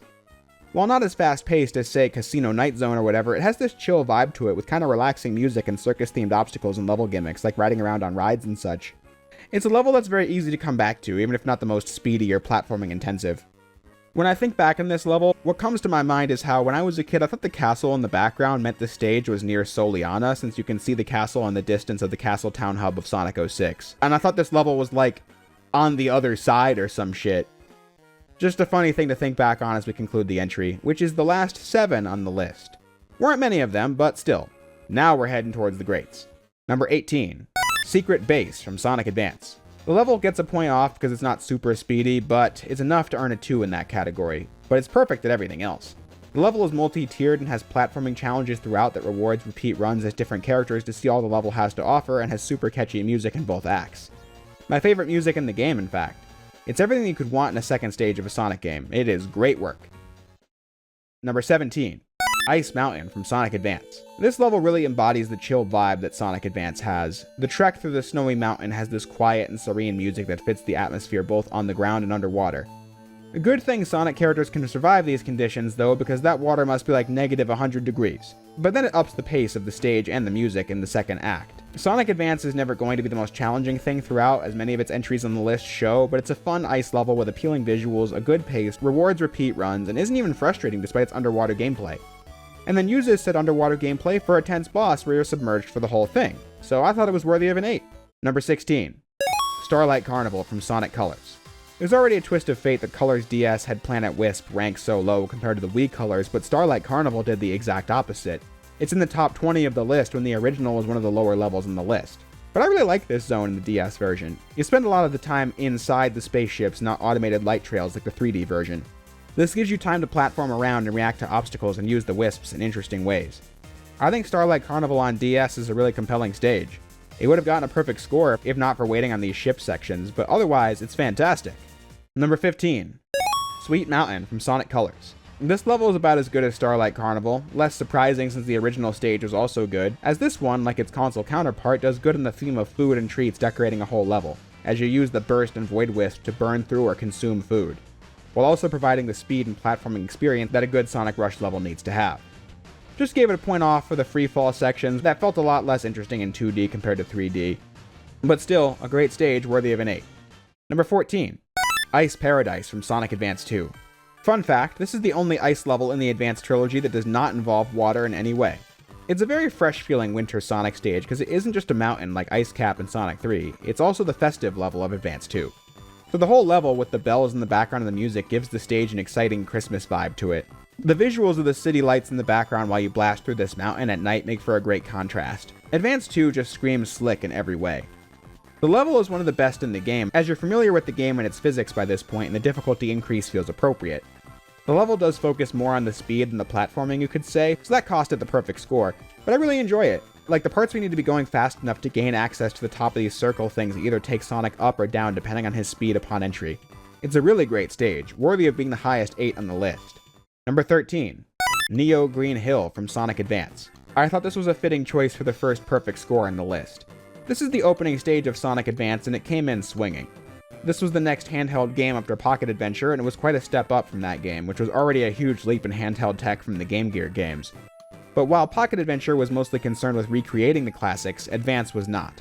Neo Green Hill is like a mission statement and a level at the same time. This isn't just Green Hill from Sonic 1, it's a whole new kind of stage. It will feel familiar to people who played the classic games, but it begins on a beach, just like the opening stage of Sonic Adventure. And throughout the stage, there will be city-like structures and bridges. The point of it is, this level is taking old things like the concept of Green Hill and fusing it with the modern designs and aesthetics of Sonic Adventure, the game that redefined the future of Sonic. Along the way, the stage design is fantastic, multiple routes to explore, some of the fastest movement a handheld Sonic game ever had up to that point, and it's great fun as all 4 characters. So the level was a perfect pitch for the kind of game that Sonic Advance was. Old, but new. I think this game is a classic. It brought Sonic to Nintendo hardware, feeling different from what came before, but not in a way that diminished the game, you know? It still feels very much like Sonic. Advance is a great game. I don't revisit it super often, but when I do, I'm in for a good time. This stage is a good note to end on because that is it for Sonic Advance's run on the list. Number 12. Leaf Storm from Sonic Rush. While I'm at it, let's keep talking about opening stages. Sonic Rush's opening sets a powerful precedent as well. This was the debut of the boost gameplay as we know it today. Advance 2 and 3 had a boost mechanic, but this was the first time it had a gauge that was activated by a button press. The whole level is designed around getting you comfortable with the idea. It clearly worked out because the Sonic series has revolved around this mechanic ever since. The level offers high-speed thrills, like the section where you get chased by a ball of death, but also has speedrunning opportunities and replay value since it's fun in its own merits and was the first Sonic game to debut the S rank, meaning it was harder to fully complete than most of the levels that came before it, and all that makes me think the stage is worthy of a perfect score. Number 11. Leaf Forest from Sonic Advance 2. So now let's talk about Advance 2's opening stage, which is similar to the one from Rush, even down to the name. This one also has the promise of Sonic going at speeds never before seen, but I just enjoyed the level design of Leaf Forest better than Leaf Storm.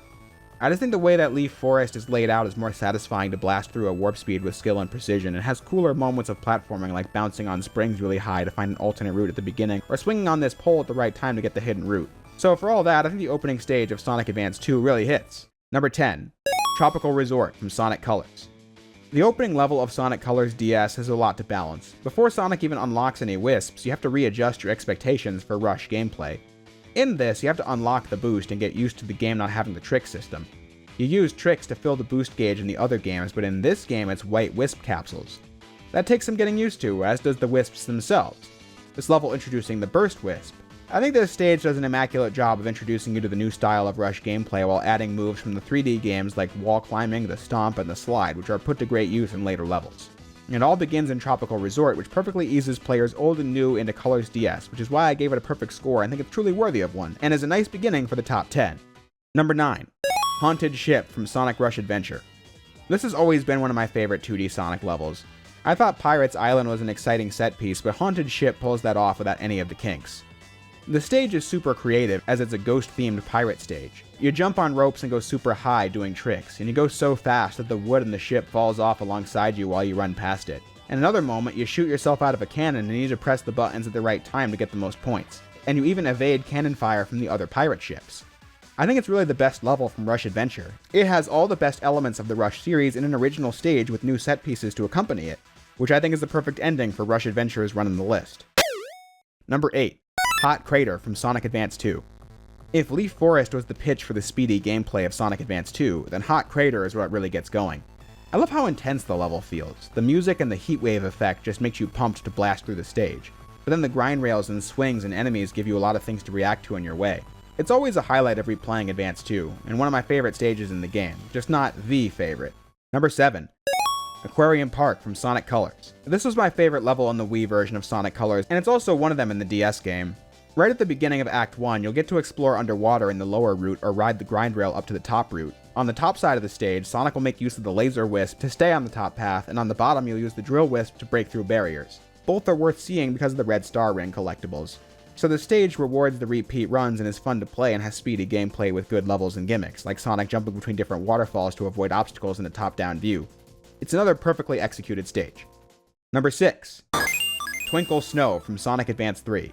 You know, I was originally going to have this segment do a whole reference to the Northern Lights disappearing in the intro of Episode 7 of Slide 2 and tie it into the skybox of this stage, but we already did a Slide 2 Episode 6 reference earlier in the list, so now I decided to instead just tell you the reference I was going to make.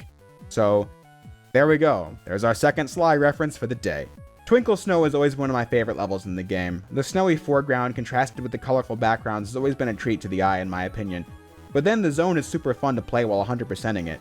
Knowing the level design and the right spots to use tag actions to collect all the chow is super fun, and then speedrunning this stage, Act 1 in particular, is very satisfying, making all the right jumps to get the best times to the gold star ranking.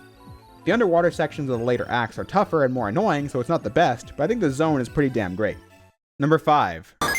Route 99 from Sonic Advance 3. This is always going to be a stage I remember fondly. The music is iconic and a total bop, even with the GBA's limited sound technology. And while this wasn't my first Sonic game, I do remember it being one of them, and the experience started here, so my journey with this game is strongly associated with this level. This level is the one I had in mind earlier in the list when I said that Advance 3 and Rush were really pulling in a lot more elements from 3D Sonic into the 2D series. Route 99 is the opening stage of Advance 3, and it's not a green field or even a part of nature like Underground Zone from Sonic 2 8-bit. This is a city level, which is also what the first level of Sonic Adventure 2 was. Changing the perception of Sonic that his home base, so to speak, wasn't grass fields, but urban environments. Route 99 has crushing blocks and enemies that fly out of nowhere to impede your progress, but if you can get past that, I find the stage super rewarding. You only have Sonic and Tails unlocked at first, but all 3 acts can give you great reward for playing the zone as either combo with the differing abilities that come with it. You can put them to use exploring or speedrunning, which is my favorite kind of Sonic level design. I just think the zone's really sick, what more can I say? Number 4. Asteroid Coaster from Sonic Colors. I ranked the Wii version of this level an 8 in the 3D Sonic level ranking because the set piece of Asteroid Coaster is pretty freaking sweet. Sonic in space jumping between different platforms and asteroids. The level was just held back by how most of it was just the 2D levels that didn't put the fantastic idea to great use, as they were all cramped interior areas. The DS version is what those 2D acts should have been, and bumps Asteroid Coaster up to the perfect score it was otherwise going to get. It takes what worked about the theme of the Wii stage, avoiding obstacles on deadly roller coasters in space, and makes it so there aren't dull moments. You gotta slide through gaps, avoid dinosaur bones in the roller coaster rides, use the Void Wisp to eat level geometry. It's quite a fun stage if I do say so myself. And because of it realizing the potential of the zone's concept that the Wii version was somewhat lacking on, I decided to give the level a perfect score and make it the highest ranking level from Sonic Colors DS on the list, meaning that Colors DS is out in 4th place. Number 3. Music Plant from Sonic Advance 2. When thinking of a best level in Advance 2, my mind could only think of this one. By far one of the most creative Sonic levels of all time. Take Toy Kingdom from Advance 3 and apply the same praise here, but more so because this came first. Every single thing in this stage is music themed. Sonic will bounce back and forth between piano keys. The springs all make a different sound compared to the ones from the rest of the game. You'll roll into a ball and get spat out of a tuba, you go inside a clarinet, and the list goes on. But a really solid gimmick doesn't make a stage super fun. But then, take everything I've said about the stages of Advance 2 thus far and apply it to this stage. It's really fun to maintain your boost mode speed throughout the stage and platform through these carefully crafted obstacles. It's the total package and the best level in Advance 2. Meaning that Sonic Advance 2 closes its run on the list in 3rd place. Number 2. Water Palace from Sonic Rush. It was really tough to pick what was the highest ranking game on the list. But for number 2, I went with Water Palace from Sonic Rush. It's a really perfect stage. One that has excellent and iconic music. A stage that ramps up the difficulty of the game, provides both speed in and out of the water, a level with different paths, tough S ranks. It makes you feel like a badass as Sonic and Blaze as you tear through this fancy palace doing tricks on grind rails and blowing up badniks. And it uses its position as a handheld game well by placing in multiple segments that utilize the DS's 2 screens. It gets everything right. There's no moment at this level I can point to and be like, yeah, I would have done that differently if I was making it. It's great, but of course it's only the number 2 entry, which means Sonic Rush ends its run on the list in 2nd place. It was really difficult to think of what the number 1 stage in this list was going to be, because after the 3D Sonic level ranked, that was a video where I knew what was number 1 was going to be the whole time, and same for Shadow Generations, but in this video's case, I really did not. I didn't want to let my bias for Advance 3 get in the way and make that game the winner, so in an earlier draft, Water Palace was the number 1 stage in the list, but when thinking about what was a satisfying conclusion to the video and everything I've been saying thus far and what I keep saying is one of my favorite Sonic games, and looking at what I had to say about the 2 zones, for me, I felt like there was only one choice for the number 1 stage, and that is number 1.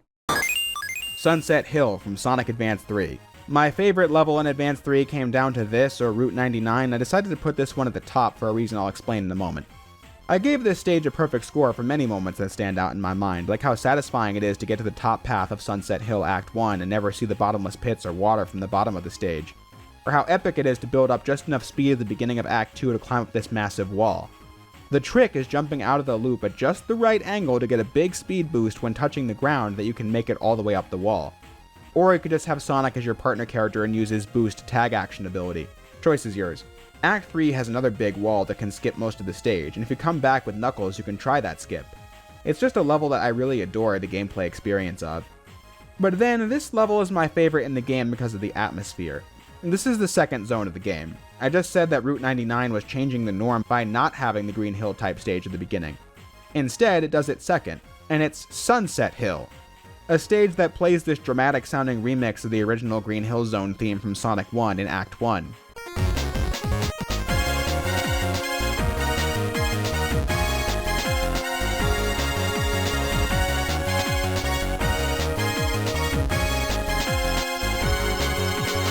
And only progressively gets more and more climactic as each act progresses.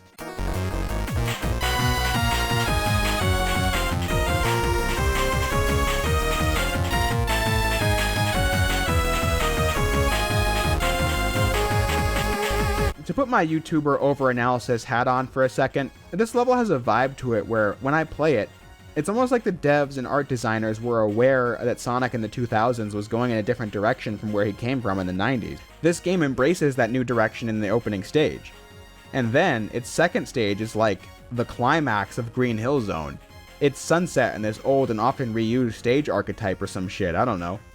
After Advance 3, we never got another Green Hill Zone stage for another 6 years, not till Sonic 4 Episode 1 with Splash Hill Zone.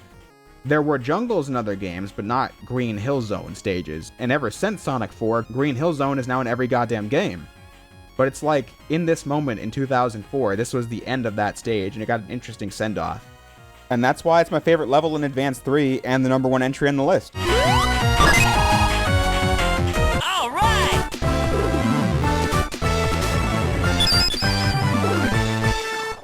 And that's that. Following every 3D Sonic level ranked with a ranking on all the handheld stages and not just all 2D stages might seem like an odd choice, however the reason for this is simple. I thought this would be an interesting way to talk about all these games once more, and give them the spotlight they deserve, since I'm sure if this video also included games like 3 and Knuckles and Mania, then the best levels from the Dimps games wouldn't really feel that special anymore. Instead, they get lost in the shuffle. Doing this list, you can really see how handheld Sonic has evolved and what worked and what didn't in this subset of games. Plus, if all 122 of these zones were in the same list as the god knows how many zones from every console 2D Sonic game, the video might be 3 hours or more. So I guess you'll have to wait for that console 2D levels ranked video and binge them later. That's about all the time we have for today. I had great fun putting this together like I always do for the ranking videos, so if you enjoyed it let me know and share your favorite handheld Sonic levels in the comments below. With all that said, I'm going to close the same as I always do. If you made it this far into the video, I thank you for watching and I'll see you next time.